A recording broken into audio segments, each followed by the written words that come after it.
আলমারি ঘাঁটতে ঘাঁটতে আমার অনেক ইম্পর্ট্যান্ট একটা ফাইল পাইছি।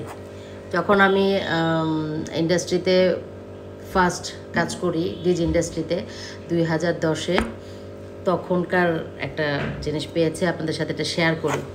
এই যে ফাইল, আমার লাইফের ফার্স্ট ফাইল। দুইটা ফাইল ছিল, একটা ফাইল নষ্ট হয়ে গেছে আর এটা ছিল ইংলিশ ফাইল।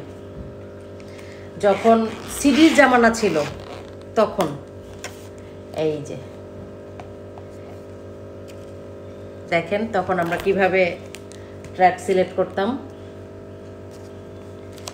এইভাবে ট্র্যাকগুলো আগে ডাউনলোড করতাম, ডাউনলোড করে সিডিতে কনভার্ট করতাম, কনভার্ট করে এইভাবে ট্র্যাক লিস্ট করতাম।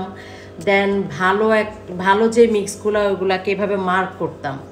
তো ডিজেটা আসলে এত সহজ ছিল না যতটা সহজ এখন হয়েছে। এই যে দেখেন, এগুলা লিখে তারপর যে গান ডাউনলোড করে সিডিতে কনভার্ট করে এই ট্র্যাক লিস্ট করে এটা আবার মার্ক করে প্রোগ্রামে যাওয়া মুখের কথা ছিল না। আর এখনকার যুগে তো ছোট্ট একটা পেনড্রাইভের মধ্যে পুরুত করে ঢুকায় গান ঢুকায় বাস চলে যাও, শো করে চলে আসো। কিন্তু আমাদের সময় অনেক কষ্ট ছিল।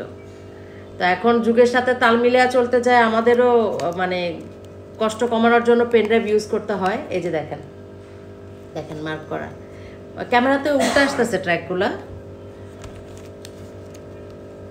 দেখছেন? মানে ফাইলটা দেখে পুরনো অনেক কথা, অনেক স্মৃতি মনে পড়ে গেছে, এই জন্য শেয়ার করলাম। তা আমাদের সময় ডিজেটা এত সহজ ছিল না, অনেক কঠিন ছিল। আমরা চাইলেই গান খুঁজে পেতাম না। গান খুঁজতে খুঁজতে খুঁজতে সারা রাত পার করে দিতাম। তারপর ভালো 4টা 5টা 10টা 15টা ট্র্যাক শোনার পর একটা ট্র্যাক পছন্দ হইতো, তারপর ওইটা নামাইতাম। নামায়া তারপর সিডিতে কনভার্ট করে তারপরে কাজ কমপ্লিট করে শোতে যেতাম।